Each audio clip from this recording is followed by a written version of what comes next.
But let me go ahead and just get started and just kind of orient you a little bit about how I got to the point to where I ended up opening 77 offices in 20 states, seeing over 35,000 new patients a year, and how all that happened, and how I got to training chiropractors, and how I learned it all, and how how it ended up being in consulting.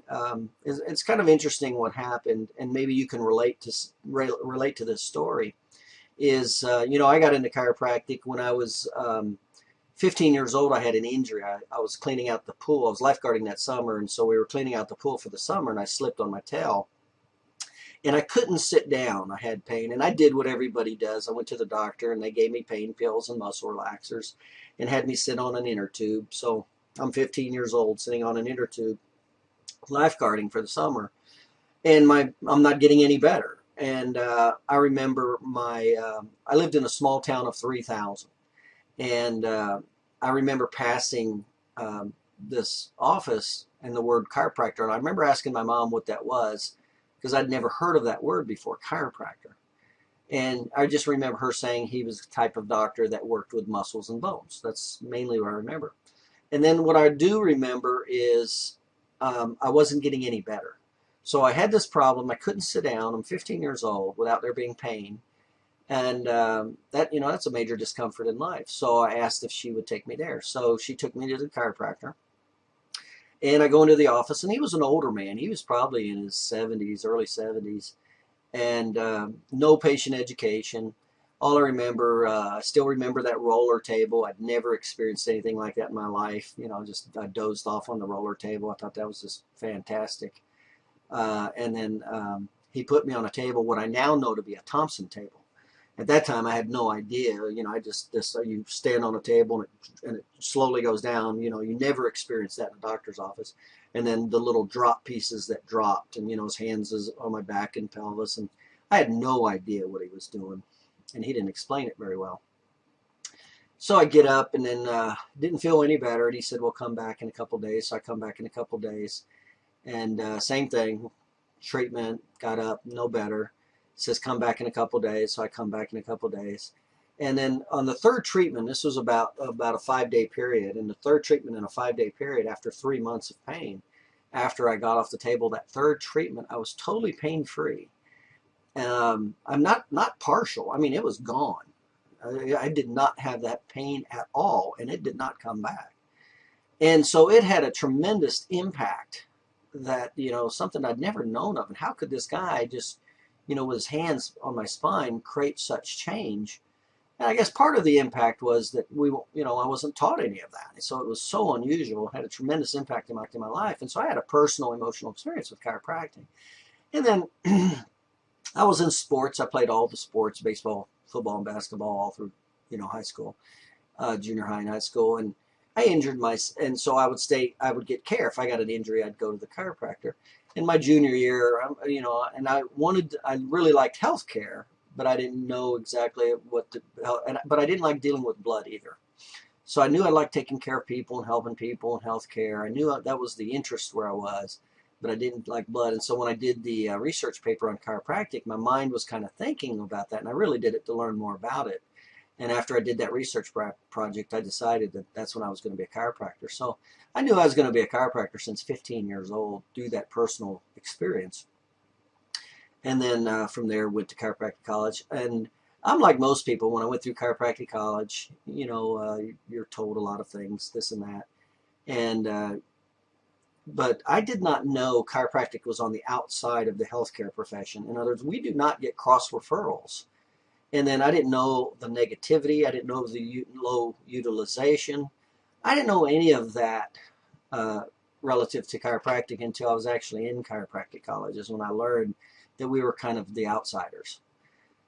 And so when I get out of school, now I come from a middle, lower class, blue collar family. Neither my father or my mother have a high school education, or excuse me, a college education.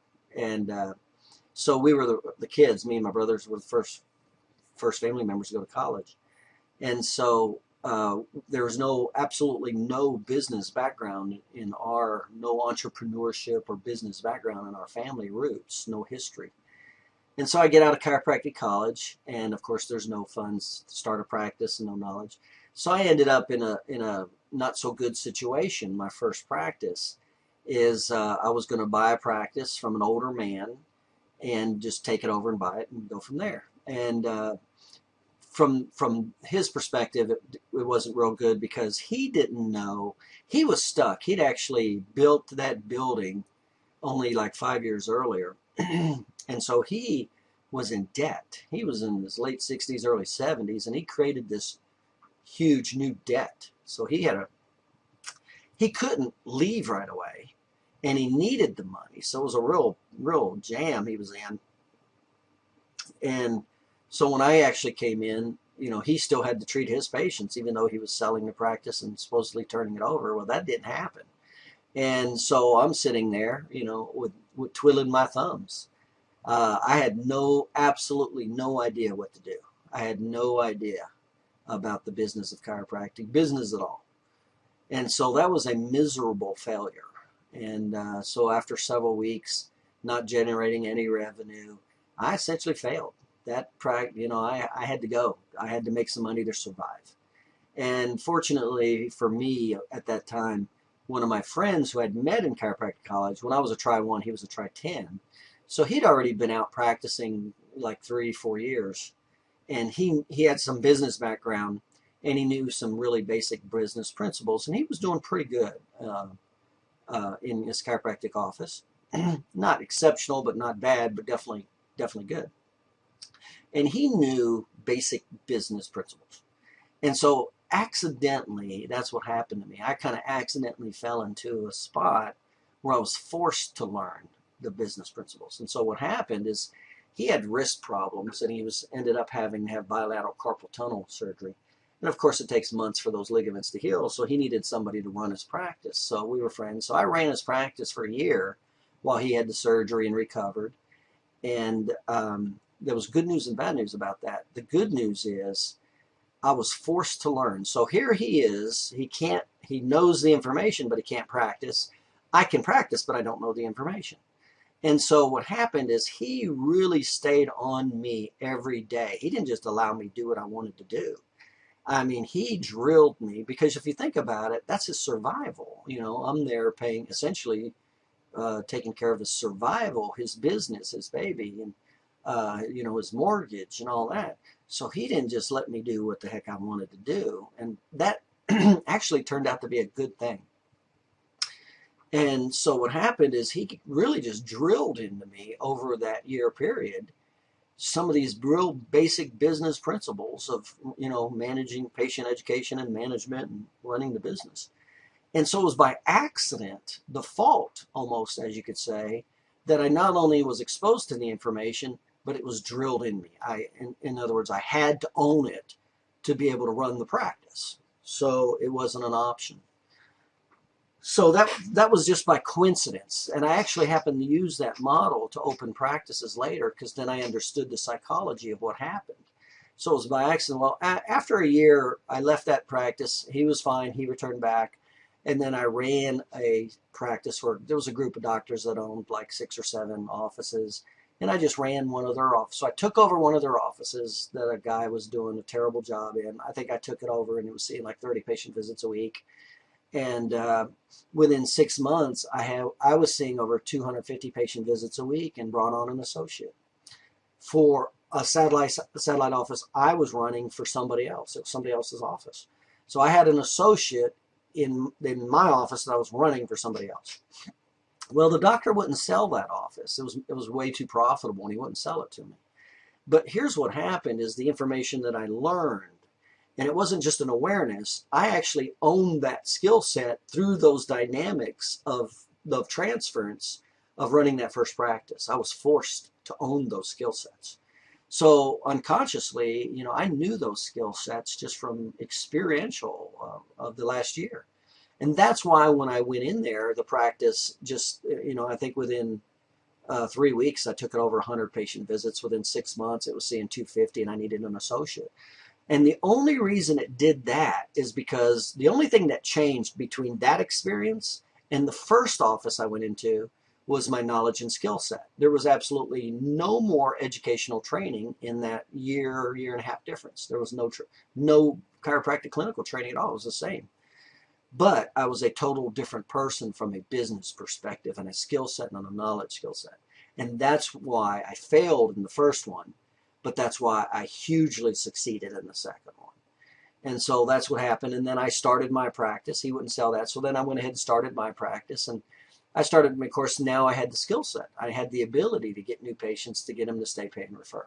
So I started my practice, and my 6th week in practice, I had 100 patient visits. My 6th month, I went over, I think it was 150.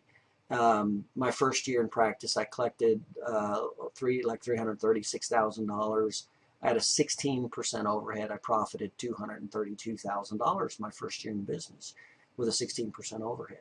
So I had some unbelievable good statistics for a first year business owner. Now, I go ahead and practice another year, 2 years, and after a couple of years, it gets kind of boring. And after I maximized my time for money, in other words, I learned how to see, 200, 250 a week. The most that I would see in any particular day was 100, but that I hated that. I would go home and I would just fall on the couch for 2 hours. So there's a certain range, even if you have the skill and knowledge, that physically you can't see but a certain amount of people. And I found that to be about 180 to 220 with most chiropractors. I personally was around 220. My red light went off if I was under 200. If I was under 200, that's when I'm like, no, we're tightening up the ship here. But 2 to 220 was my real comfort zone for me personally, the patients that I would see. And I'd see about 70 patients a day, on a typical Monday, Wednesday, Friday type day. So that was what happened. And then after I maximized my time for money, in other words, I'm as busy as I want to be, then I decided to go ahead and maximize the amount of money for time. And then I started learning personal injury and started doing personal injury. So now my case value went up. So not only did I know how to maximize through getting business and keeping it through my time and efforts, I now learned how to maximize the amount of money I make per unit of time. And that's why I learned personal injury. Well, after I did that, I settled the largest civil suit in the county. Believe it or not, it's almost like anything. It kind of gets boring after a while. So that's when I opened my second office. And my plan for my future was not to open multiple offices. That is not how I was going to affect my wealth. My plan was, I knew you could do well being a chiropractor, but my plan was to have my chiropractic office. The town next to me was a little town, and I was just going to have a satellite office over there. That was it. That was my only chiropractic. Then the money I made, I was going to invest in franchises. I was just going to pick a franchise, whichever one I wanted to do, and then do the first one, and then just keep repeating it, and then just keep turning the money in and have 2, 3, 4, 5, 6, 8, 10, 12 franchises. So that's how I was going to stimulate and accumulate and leverage wealth. Well, another interesting side note happened as I'm moving along. I opened the second office, and I put somebody in there, and it does terrible. And I had a bad person who, and I kind of explained this in the program, and I don't mean bad characters and morals. I mean, he didn't have the natural abilities. Or number 2, he wasn't motivated. Number 3, it was a bad model, and it was bad training. So it was all the normal stuff you do, or chiropractors do, or really any business owners do. They kind of get successful on their own, and then they go and try to replicate it, do another one, and overwhelmingly, a lot of times that fails. And that's exactly what happened. So now 3 times a week, I'm running over to the other office, trying to do CPR on that office and help that office. And now my office is going down because my mind's not there, my energy's not there, my frustration is going up. And that's when I stepped back and I said, this is not working. There's got to be a better way. And I just reevaluated my model. And so here's what I recognized. I recognized, number 1, it was a bad model. Nobody's going to bust their butt for you the rest of their life. Nobody's going to do that. They'll do it for themselves. And so I had an employee model, and that was a huge negative feedback loop, and that was one reason it failed. Number 2, I didn't have any training systems. I just put the guy in there, he was a chiropractor, and I didn't train him. So he was untrained, and what I learned later, from personality profiling is he also had one of the worst types of profiles to be an owner. So I almost picked almost everything you could do wrong. Bad model, bad person, bad training. Well, there's no reason. I mean, no wonder why it failed. A lot of these things I learned later. So what I did is I decided that that's a bad model, and I'm going to go back into the positive feedback loop model. So what I did is I decided to sell that office and train somebody, get somebody in and train them in the basic procedures of the success that I was having in my office. And then I was just going to owner finance it. So I was going to train them in my office, make sure they knew the basics, and then put them in that office. And now it's a positive feedback loop. In other words, it's their office, number one. The better they do, the more money they make. The better they do, the quicker it's paid off. So everything was positive. And soon as I did those things, I had a decent person from a personality profile. I did basic training, and I put them in a positive feedback loop model. Those were the three things that totally changed everything, and it totally changed the trajectory of my life. And so we put him over there, and he doubled the practice within a month, 2 months, tripled it. And in no time, everything had shifted and changed. And there was, instead of me running over there, I didn't have to go over there now because he cared, because it was his office. And so he cared about everything. He was putting focus in and intention. And so then I started getting checks in the mail. And that was my first office.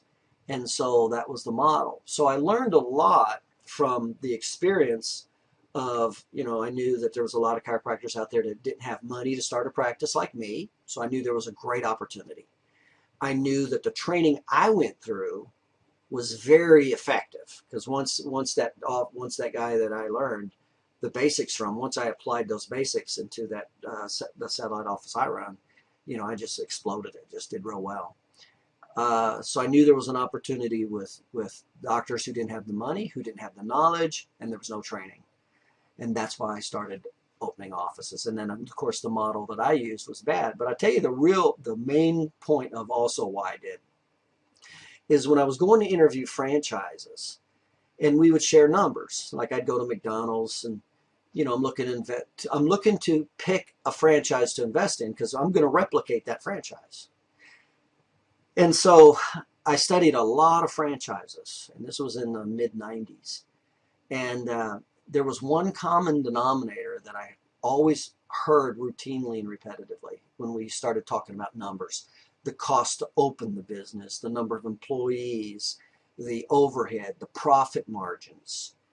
And overwhelmingly, I mean, when you, like an example, you talk about a McDonald's, back then it was like the average was like $750,000 to open a McDonald's.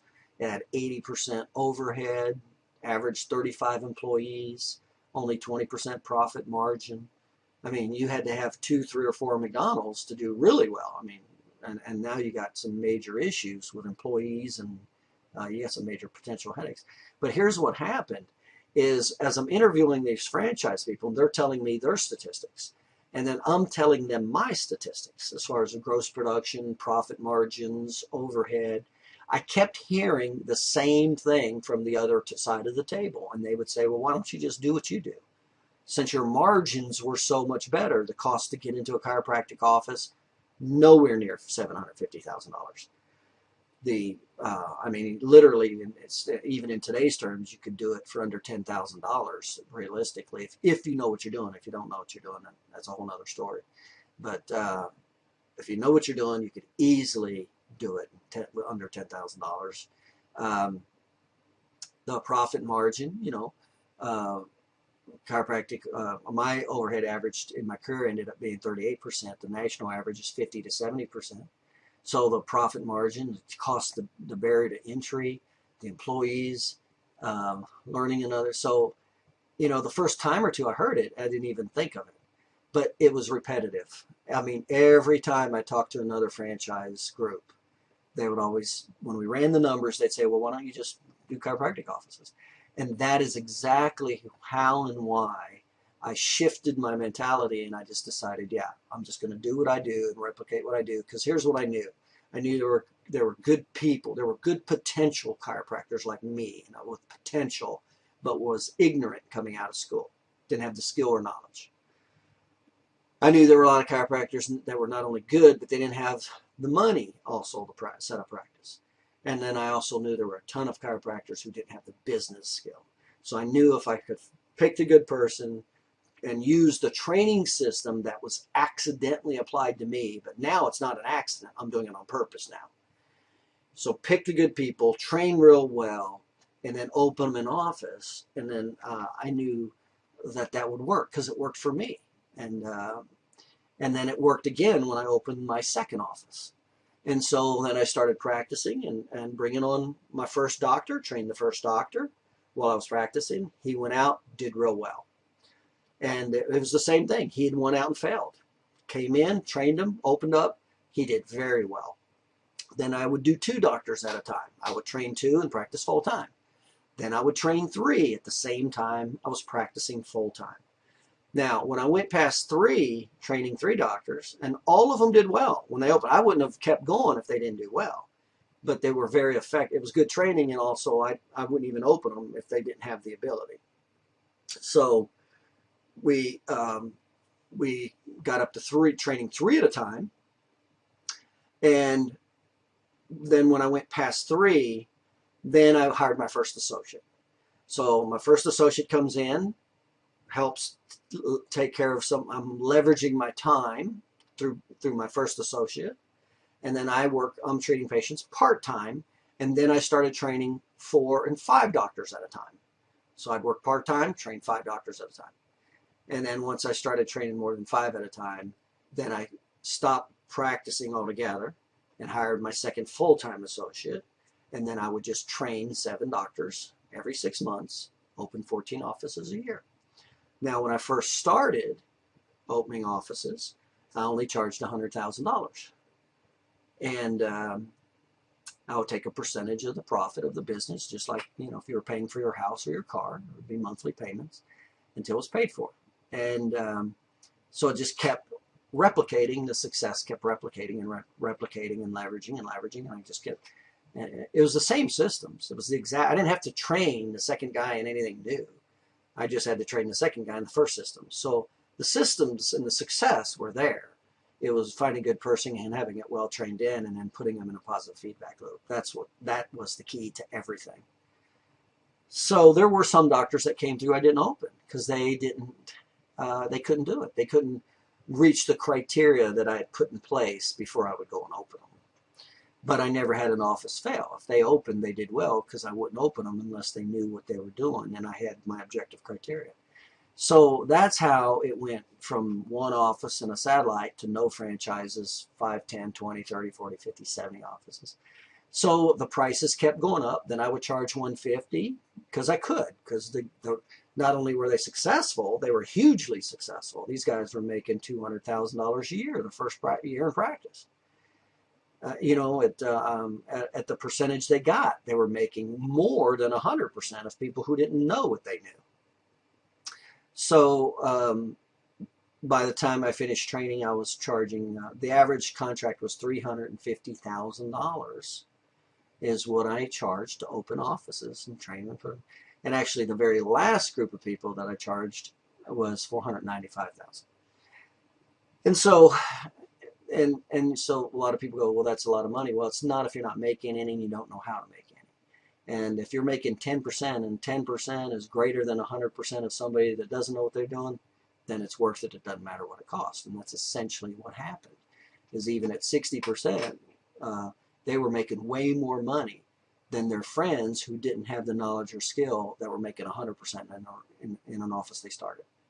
And then, of course, it just went from there. And so several of my doctors ended up opening multiple offices themselves. I have several doctors right now that opened and used the exact same model to open offices. So that's what happened. That was the story. So, I didn't come out knowing everything, but I had to learn everything. And then, of course, my focus was in business. And so that's really the story of how I got started in opening offices and consulting and training.